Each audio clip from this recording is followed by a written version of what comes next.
My name is Emily Carter. I'm 32 years old. For more than a decade, I was treated like the background character in my own family. While my younger sister lived like a star, I was the one carrying the weight in silence. Every holiday, every family event, she smiled for photos while I worked behind the scenes. But one Christmas Eve, everything shifted. What started as another night of demands turned into the moment I finally broke free. I discovered a truth that no one in my family was prepared to face. And once it came out, our world was never the same again. Secrets were revealed that shook the room and left powerful people speechless. Before I share how it all unfolded, let me ask you something. Have you ever felt invisible in your own home? If so, this story might feel all too familiar. And by the end, you'll understand why walking away was the most powerful choice I ever made. It all began with a single phone call, the kind that makes your stomach drop before you answer. I was folding clothes into my suitcase, ready to leave for a long-awaited trip. The screen lit up with a name I knew too well, Mom. Her calls never came with kindness. I sighed and pressed accept anyway. "Cancel your plans tomorrow," she ordered. No greeting at all. Her tone was sharp, final, unshakable. I paused, blazer still in my hand. "What's happening tomorrow?" I asked flatly. "Your sister is hosting an important dinner. Executives, politicians, influencers. You'll cook. 7 courses, 10 sides." My fingers curled tight around the phone. Of course. Always for her. Always the one they put on display. While I stood in the background, apron tied. "Be here by noon," Mom added sharply. "Don't embarrass us. These people matter." The line went dead before I could respond. I stared at my boarding pass to Florida. Tomorrow, 8 p.m., a one-way ticket. For once, my hand didn't shake. 15 years of sacrifice had taught me something. Their emergency would never be my priority again. I sat on the edge of my bed, memories flooding in. Every holiday, every gathering, the same story. My sister celebrated while I carried the work. My name never mattered, only my usefulness. At her engagement, I worked 14 hours in the kitchen. She glowed in a designer dress bought for her. When guests asked about we, my mother laughed. She cooks well. That night, I realized I was invisible. To them, I was nothing more than labor. But deep down, I carried something they didn't know. A secret that would flip their world upside down. And when it came out, there would be no going back. So I packed my second suitcase. Inside, a leather folder I'd protected for years. Inside it, documents that would silence every doubt. Proof that my story was bigger than their control. Proof that I was more than the family servant. I wasn't just walking away this time. I was walking into the life they swore I could never have. A life built on my terms, not theirs. And when the truth came crashing down, even they would have to face it. The story I'm about to share is not just mine. It's for anyone who's been silenced too long. Anyone told they weren't enough. Anyone made to feel small. Because sometimes the quietest person in the room is holding the loudest truth. And when it's finally spoken, there's no stopping the fallout. This was the beginning of my turning point. The night I decided I would never be invisible again. I tightened my grip on the leather folder. The evidence inside was my freedom and my family's downfall. I closed my suitcase with steady hands. Tomorrow, they would demand my presence. But I had already chosen my absence, and with it, my future. A future where I no longer carried their burdens. A future where I stood on my own name. The clock ticked past midnight. I lay awake, staring at the ceiling. Tomorrow wasn't just another holiday. It was the day everything changed. And as I drifted into restless sleep, I knew my silence was over. The truth was finally ready to be heard. And once it was spoken, my life would never be the same. This was the night everything unraveled, and the night I finally claimed my voice. Inside the folder was a contract that could change my life. My company name set at the top in clean lettering, North Light Events. No family surname, no strings. I chose that on purpose to keep my work separate. For 5 years, I built it quietly and carefully. A real operation, not a side gig, not a hobby. 50 employees across 3 cities and growing. Our clients included top hotels and major brands. Tomorrow, I was set to finalize our biggest deal yet. While my family expected me in an apron, I was expected in a boardroom with real stakes. The agreement would lock in revenue for the next year. My phone buzzed. A message from my sister. Mom says you're cooking tomorrow. Do not mess it up. Important people will be there. That was the full text. I looked at my boarding pass on the desk. Flight to Fort Lauderdale, departure at 8 in the evening. Not this time, I said to the empty room. They would have to handle their own dinner for once. I had a plane to catch and a future to claim. As I packed, the pattern was impossible to ignore. 2 clear signs showed me exactly where I stood. I overlooked them for far too long. The first sign was the way they spoke about me. At a dinner last month, my father made it plain. He praised my sister in detail to his friend. Then he called me between things with a shrug, as if I drifted without direction or skill. That very morning, I had closed a major deal, but to them, I was still the spare, always available, always on standby. They never asked what I did all day. They never wondered how I paid my rent. They assumed. They decided. They never checked. Curiosity would have ruined their story. My apartment, my car, my team, none of it fit the version they preferred. Once I mentioned the business trip in passing, my mother laughed and called it a phase. She said my cooking was cute for family events. Cute. That was her word. The second sign was even harder to swallow. Last summer, I visited and found my room gone. It had been turned into storage for clothes. Racks of outfits and stacks of shoes. Trophies and books from my childhood were missing. Later, I found them labeled in the basement. I was told my sister needed the space for work. Image matters, my mother said with a smile. Meanwhile, the 3rd floor became a private suite, renovated at their expense, with office and closet. The message could not have been clearer.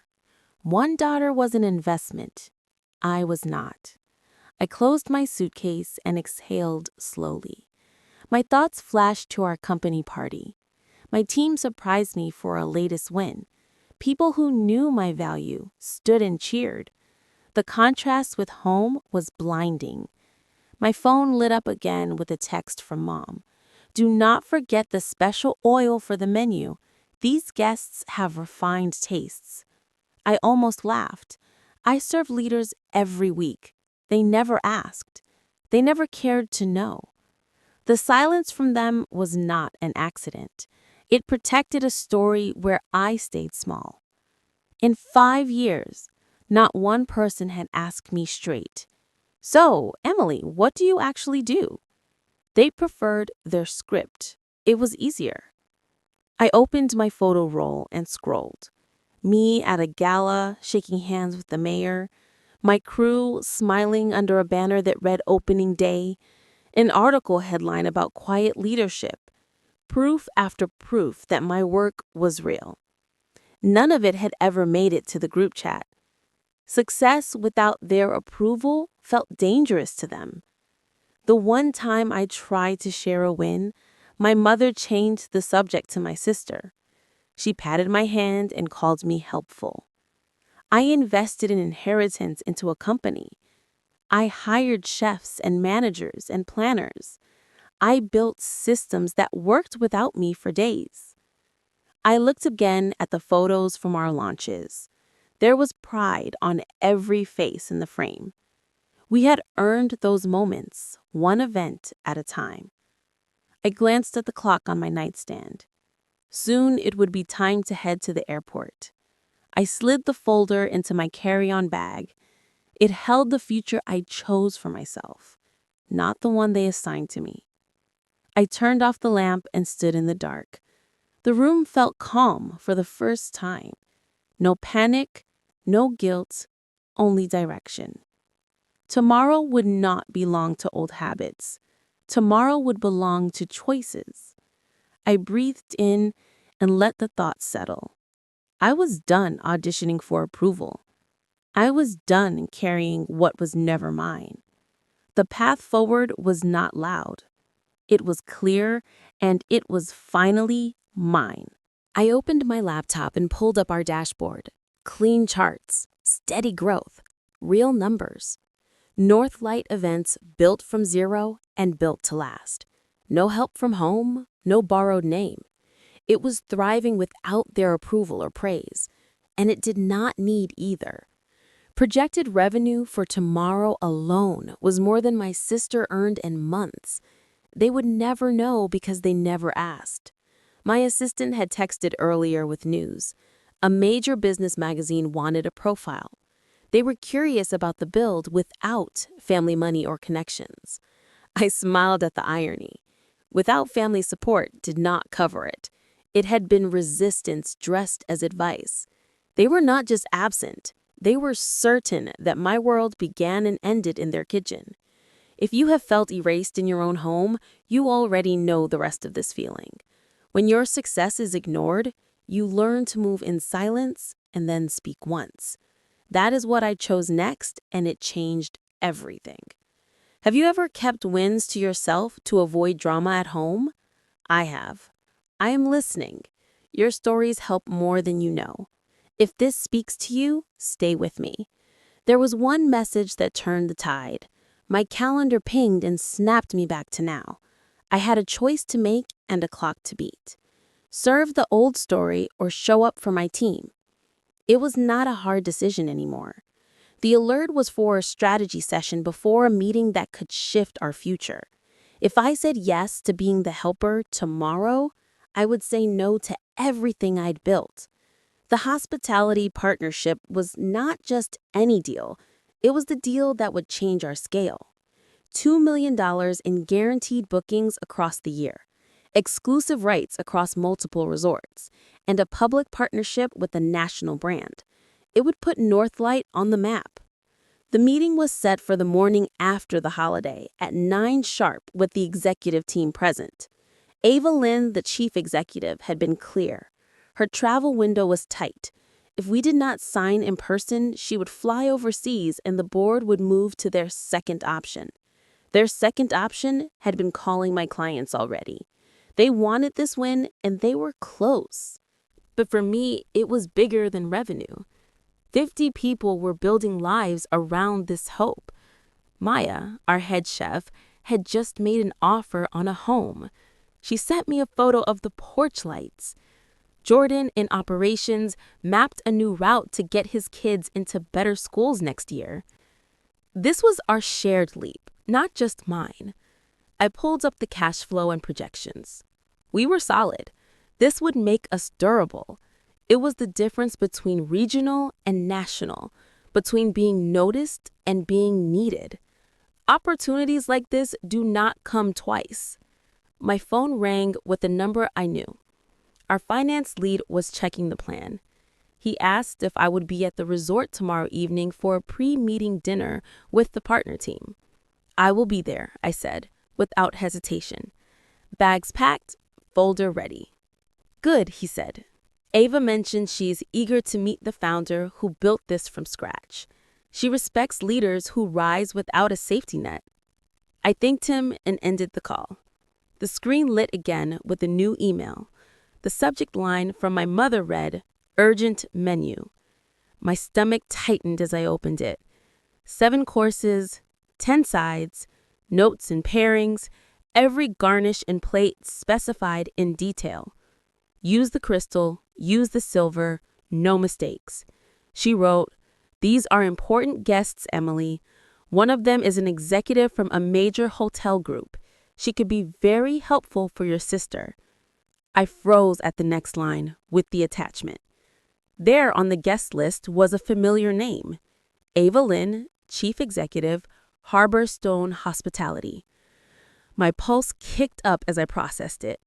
She would be at my parents' house tonight, the same leader I was meeting in Florida. 2 worlds were about to collide in 1 week. Not by accident, by timing and truth.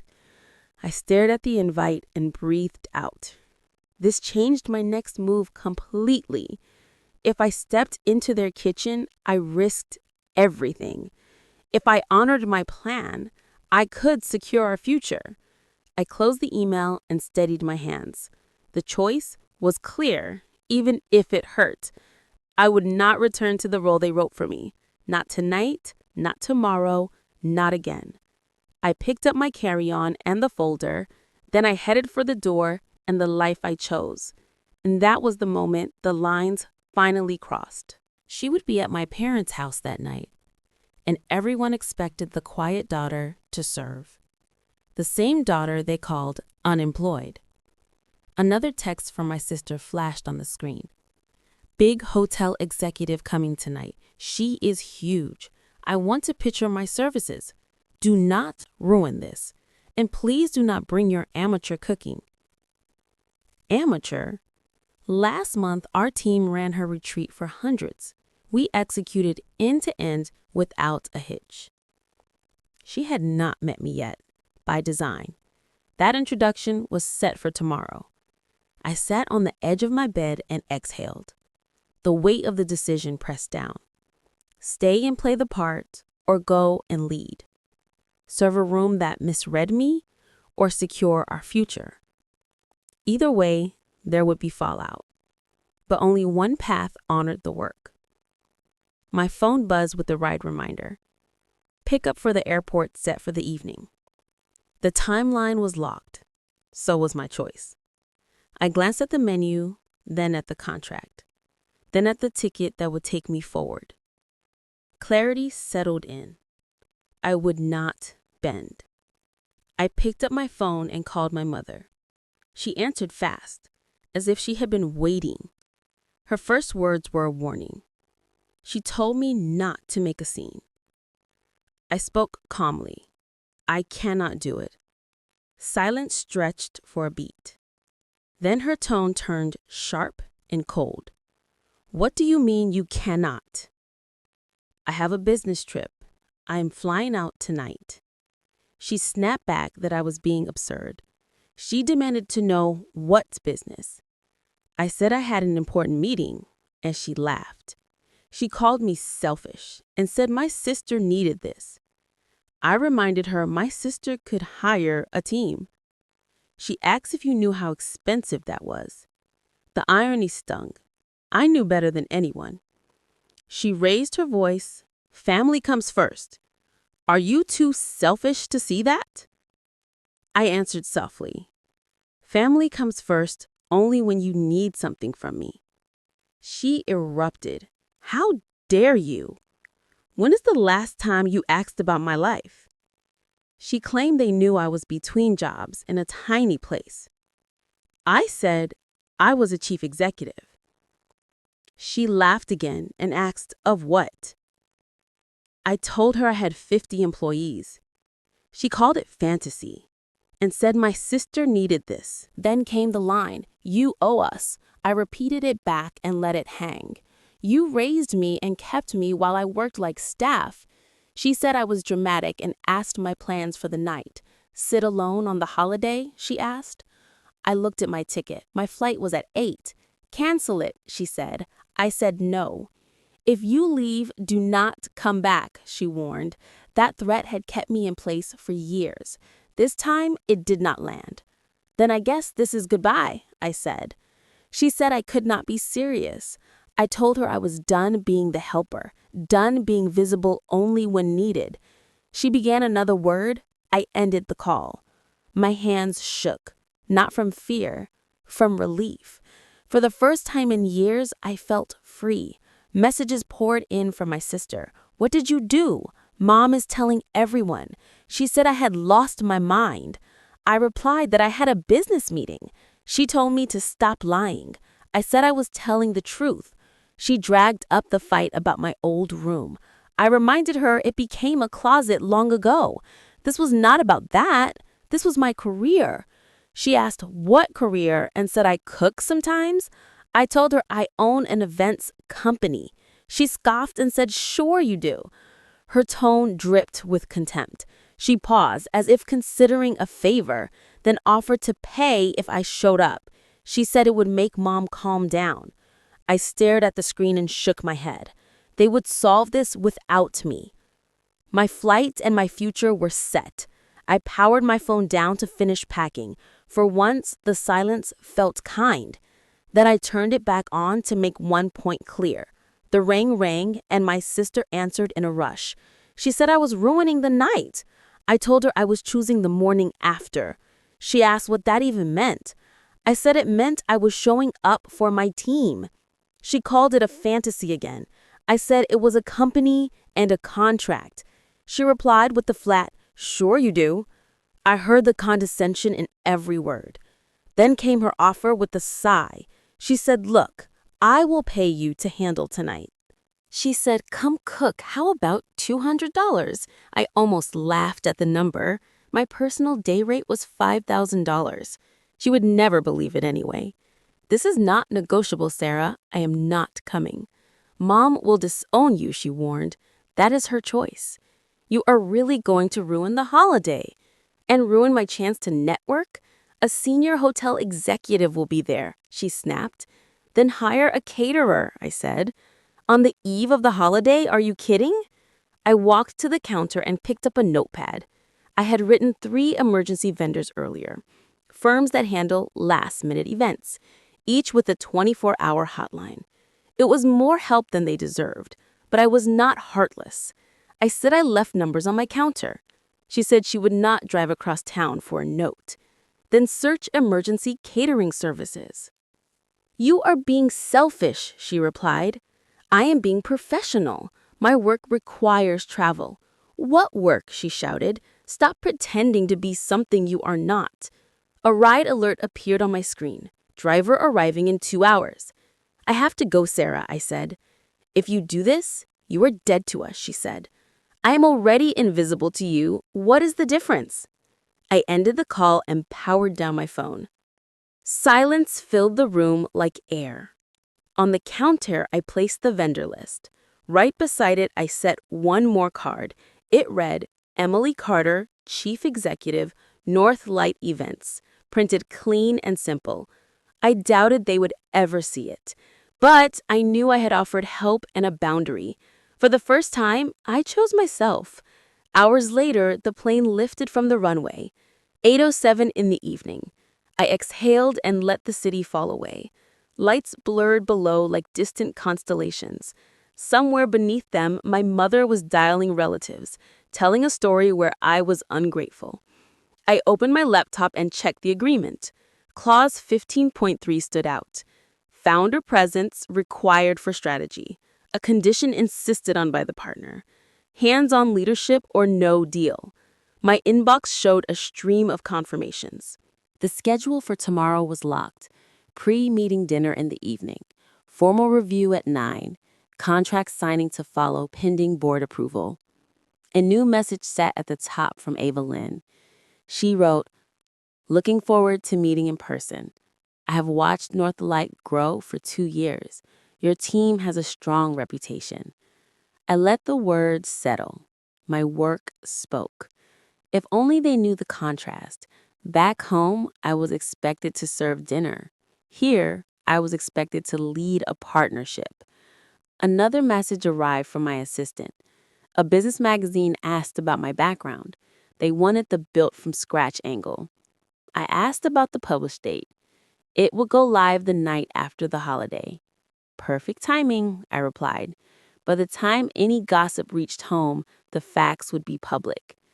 I reviewed the draft they had sent. The headline captured the arc. From invisible to essential, how Emili Carter built an events company without family money. I closed the file and looked out the window. The ocean was a dark ribbon beneath the clouds. The resort suite greeted me at midnight. Glass walls faced the Atlantic. A welcome card rested beside a chilled bottle. "Welcome, Emili. Looking forward to our work together." Signed by Ava in a clear hand. I set down my bags and checked my phone. Dozens of missed calls from my mother. Nearly 20 from my sister.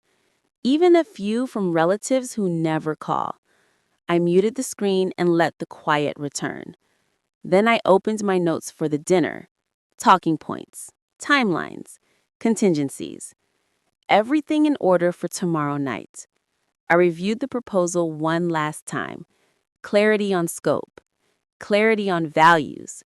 We would deliver and we would scale. I closed the folder and breathed in the salt air. Some choices are heavy until you lift them, then they feel like freedom. My phone vibrated once more along the table. A final reminder for the pre-meeting dinner. I set an early alarm and dimmed the lights. Tomorrow would test my resolve and prove my work. Either way, I had already chosen myself. Sleep came easy for the first time in years. Morning would belong to what I built. My father called again. I deleted the voicemails. Instead, I opened my inbox. A message from my PR manager made me smile. The national magazine had sent final proofs. A note sat beneath the attachment. They moved you to the cover story. It would be on newsstands December 27th.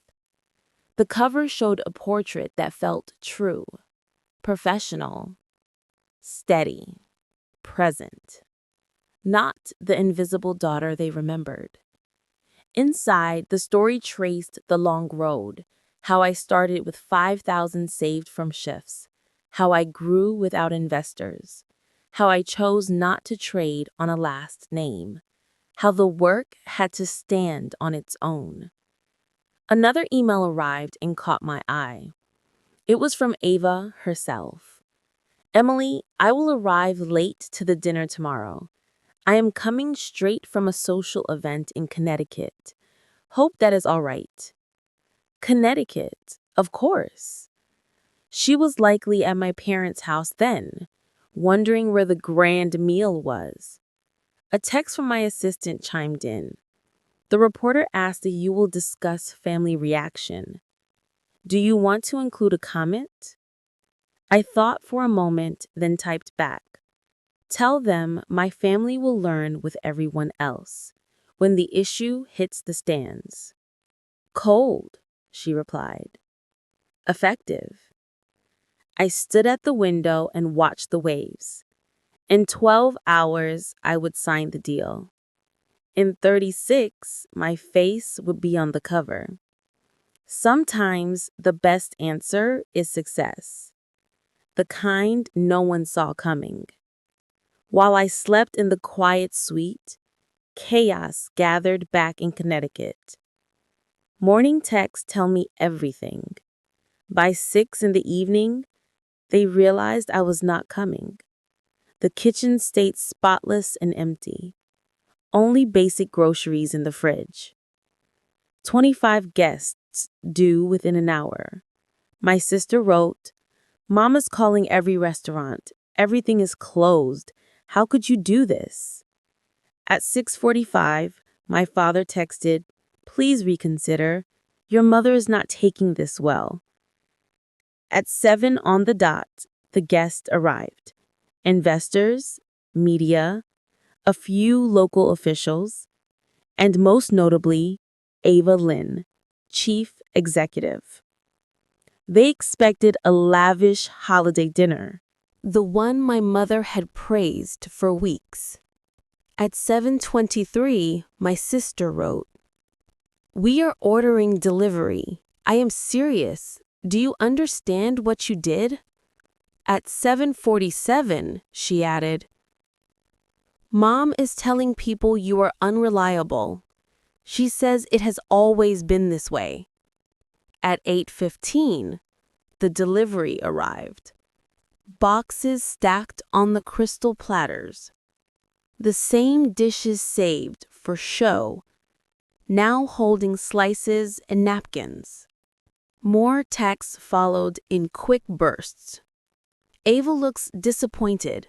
People are leaving early. Mama's blaming you for everything." At 9:33, the last message came. "Party over, everyone gone. Mom says you were dead to her." I set the phone down and breathed. I ordered breakfast and focused on the day ahead. In a few hours, I would sit with Ava. She might mention the evening, maybe not. Either way, the work would speak. The pre-dinner meeting was set at 7. I arrived early in a tailored suit. Notes tight, proposal clear. Ready to close the biggest deal of my life. I did not expect the story Ava brought with her. She entered the room with purpose and a half smile.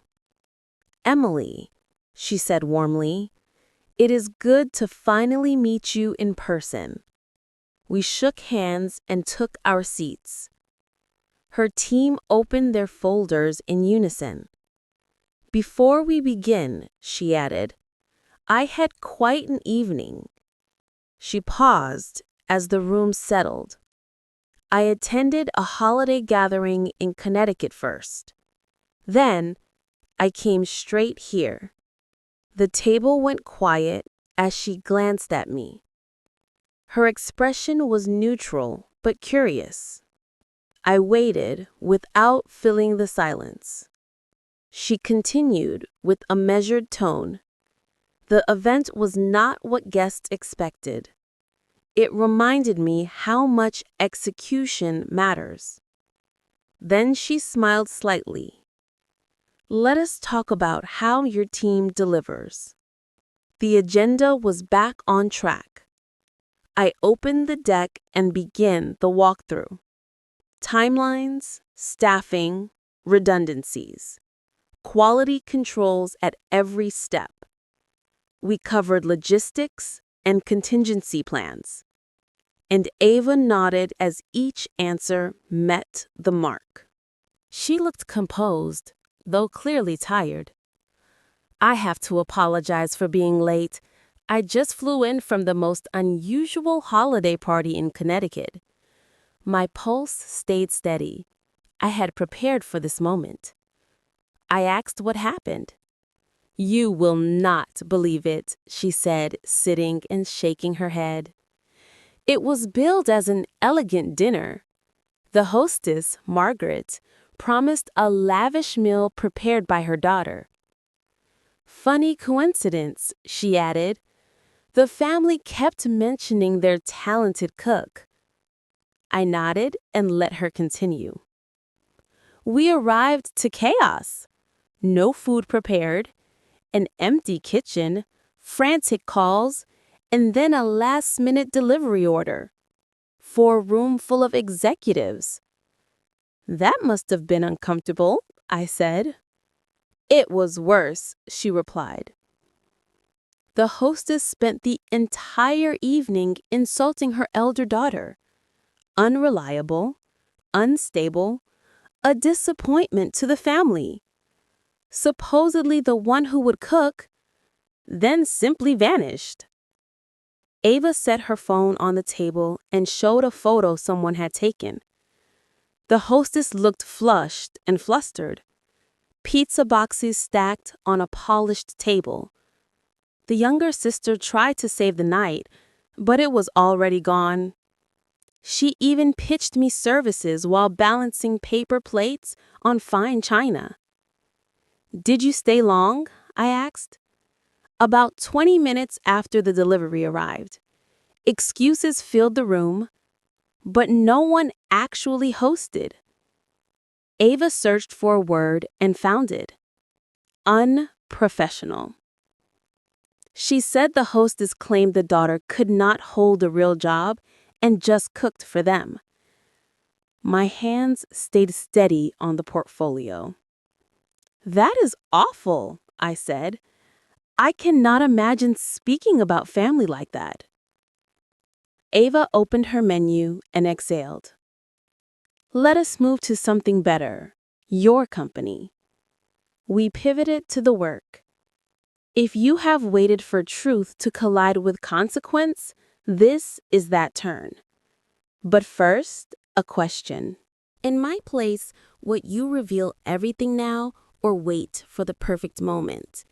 Tell me in the comments, and if this story helps, hit subscribe so others find it too. Now for the moment that changed everything. The next morning, December 26th, I stood in the boardroom ready to present. The contract lay on the table, the deck flowed, and the room tracked with me. Then, Ava's assistant stepped in with a tablet. "Ms. Lynn, you need to see this. A photo from that Connecticut party is trending." Ava glanced down. Her face moved from curious to confused to shocked. She looked at me, then back at the screen, then up again. "Emily," she said slowly, "this photo from the family home in Connecticut." She turned the tablet toward me. It was a picture from a wall display, a holiday portrait where I stood in the back, barely visible as my sister smiled center stage. "Is this you?" she asked. "Yes," I said. A hush settled over the table. Ava's team traded quick glances. Counsel set his pen down. "The woman who mocked that daughter last night was speaking about you," she said. "Yes." Ava walked to the window and paused. She looked out over the ocean, then turned back to the table. "Tell me the truth, Emily.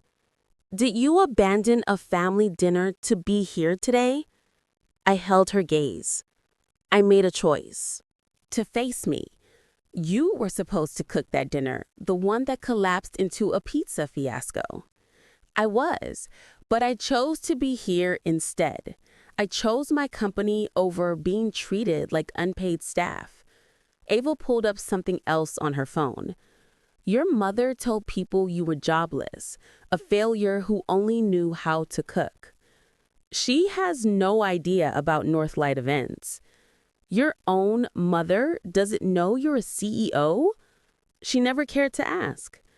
Ava sat back slowly. "Let me understand this. Your family truly has no clue that you run one of the fastest growing firms on the East Coast?" "None. They don't know about my staff, my locations, or this contract we're about to finalize. They think I'm unemployed, living small, and failing." Ava's assistant rushed in. "Miss Lynn, Forbes just confirmed their cover story." He cast it onto the screen. There was my headshot with the headline, "From Invisible to Invaluable, How Emili Carter Built an Empire Without Family Money." Ava read the preview aloud. "Carter, 32, launched Northlight Events with a $5,000 savings into a thriving multi-million enterprise. She avoided family ties and proved talent is enough. This goes live tomorrow at midnight." James let out a low whistle. "Your mother is about to see her so-called failure daughter on the cover." Ava's assistant scrolled further. It says you have a 6-month waiting list. 8 months in peak season, I corrected. Ava stood up. I need to make a call. She stepped out speaking animatedly. When she returned, her smile was sharp. I just called Margaret Sullivan. My chest tightened.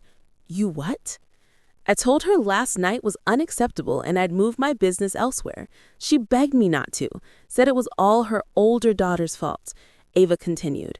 Then I told her I'd just signed a $2 million contract with the most impressive entrepreneur I know. She asked who. I said, your daughter, Emili Carter, CEO of Northlight Events. The room froze. Ava smirked. The sound she made was like air leaving her lungs. Then she hung up on me. My phone, which I had silenced, buzzed on the table. 30 missed calls from home, dozens of texts flashing across the screen. For the first time, I didn't flinch. I smiled. The truth was out, and it was brighter than any revenge I could plan. Ava slid the contract across the table. Shall we sign? My hand didn't shake as I picked up the pen. With one stroke, I sealed not only a deal, but my freedom. Outside the boardroom, the world kept spinning. Inside, my story had shifted from shadow to spotlight, and I wasn't looking back. Ava raised her glass. To the most memorable partnership I've ever signed. Our glasses clinked. For the first time, I felt weightless. My story had shifted from shadow to spotlight, and I wasn't looking back. 81. Kept on silent, showed 47 missed calls in the last 3 minutes, all from my mother. Ava extended her hand across the table. Miss Carter, let us sign this contract. I believe we have a partnership to celebrate. As I signed my name on the $2 million contract, my phone lit up with the text from my father. Your mother just fainted. What is Northlight Events? The contract was signed, champagne was poured, and my phone would not stop buzzing. I finally excused myself to check the messages. Mom, answer your phone now. Sarah, is this some kind of joke? Dad, your mother is hysterical. Please call Sarah. Evelyn just told everyone you're a CEO. Mom, this is cruel. Emili, pretending to be successful to humiliate us? I walked back into the boardroom where Ava and her team were still celebrating. My family thinks I am lying about being a CEO. Ava's eyes gleamed. Would you like me to send them something? Before I could respond, she was taking a photo of me with the signed contract, the Harborstone executive team, and the champagne. She typed quickly and hit send. I just posted it on LinkedIn, she said. Tagged Northlight Events, Harborstone Hospitality, and Margaret of Connecticut. The post read, thrilled to announce our 2-year partnership with Northlight Events and their brilliant CEO, Emili Carter. Her company's excellence in luxury catering will elevate Harborstone guest experience across all properties. Amazing to work with someone who built their path from scratch. Within minutes, the post had dozens of likes and comments. Industry leaders I had worked with for years chimed in with congratulations. Previous clients shared their experience with Northlight Events. My phone rang. Sarah. I answered on speaker with Ava's permission. This cannot be real. Sarah's voice was shaking. It is real. You have been a CEO this whole time? 5 years. Why did you not tell us? You never asked. You all assumed I was a failure and treated me accordingly. Mom is having a breakdown. She is calling all her friends trying to explain. Everyone saw Ava's post. That is not my problem anymore. How can you be so cold? I looked at Ava and her team, all professionals, who had never once questioned my worth.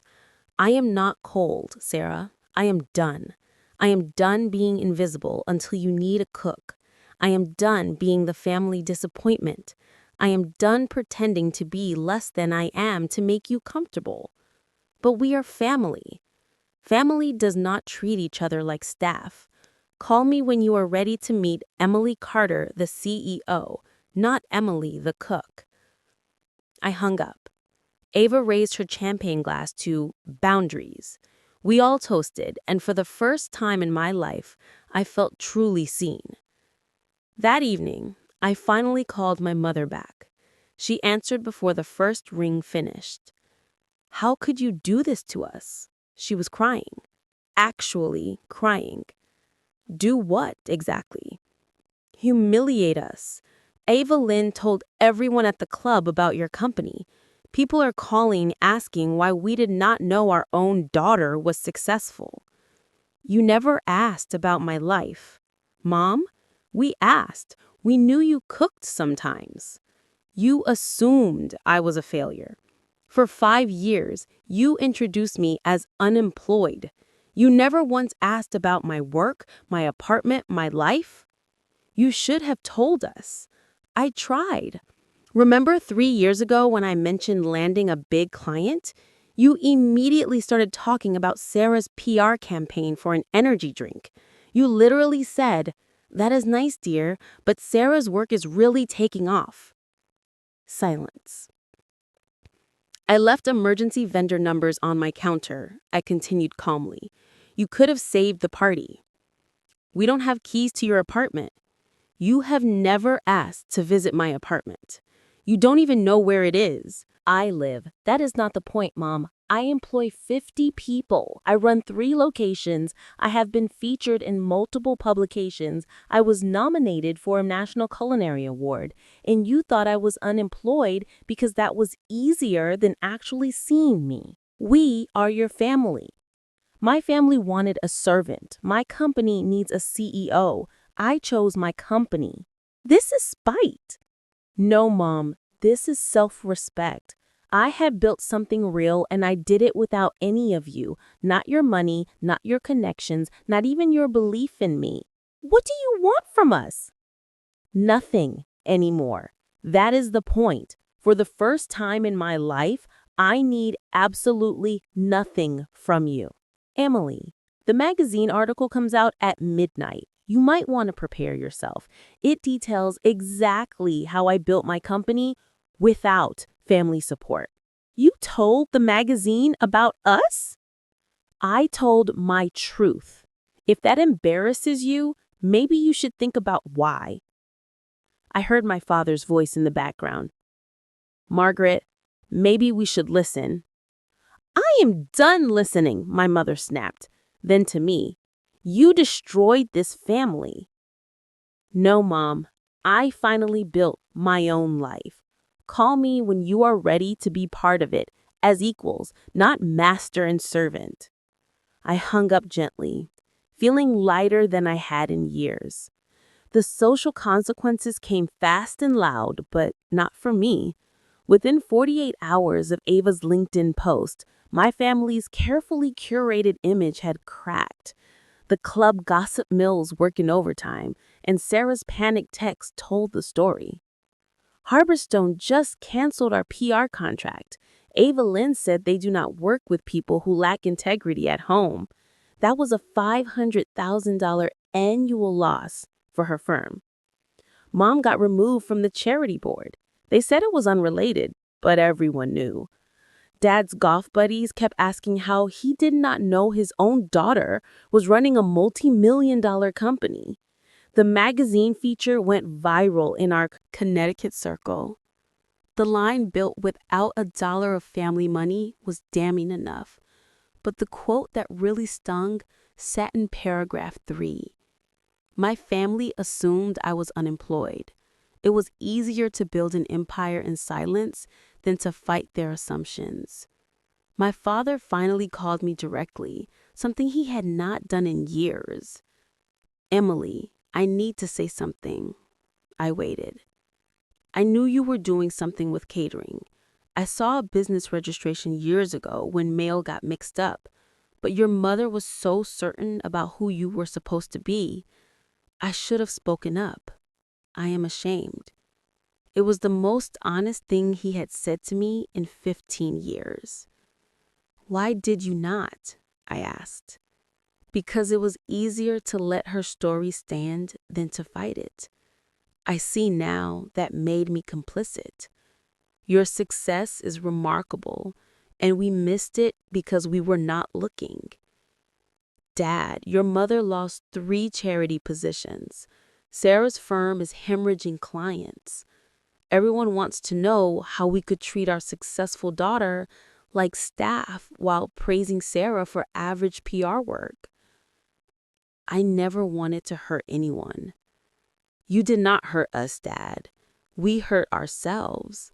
We wrote a script where you were the failure and Sarah was the success. And now everyone can see we were blind." He paused. That pizza disaster is already club legend. Margaret serving delivery on Crystal while her CEO daughter was signing million-dollar deals. Despite everything, I felt a flicker of sympathy. "Dad, I am not sorry. We earned this, every single consequence." While my family managed their crisis, my life opened up in the best way. The magazine feature included a photo of me at the Harborstone signing, glass in hand, surrounded by executives who valued my work. The contrast to my family's, the irony of my lingering in the background like hired help wasn't lost on anyone. Within a week of publication, Stellar Events received over 200 inquiries. High-end clients who had hesitated now rushed to work with the CEO who built an empire from scratch. My inbox overflowed with interview requests, speaking engagements, and partnership proposals. Victoria Chan became my strongest ally. She introduced me to her network, retelling the Christmas Eve disaster with barely concealed delight. "Imagine," she'd say, "having a golden goose in your home and treating it like a servant duck."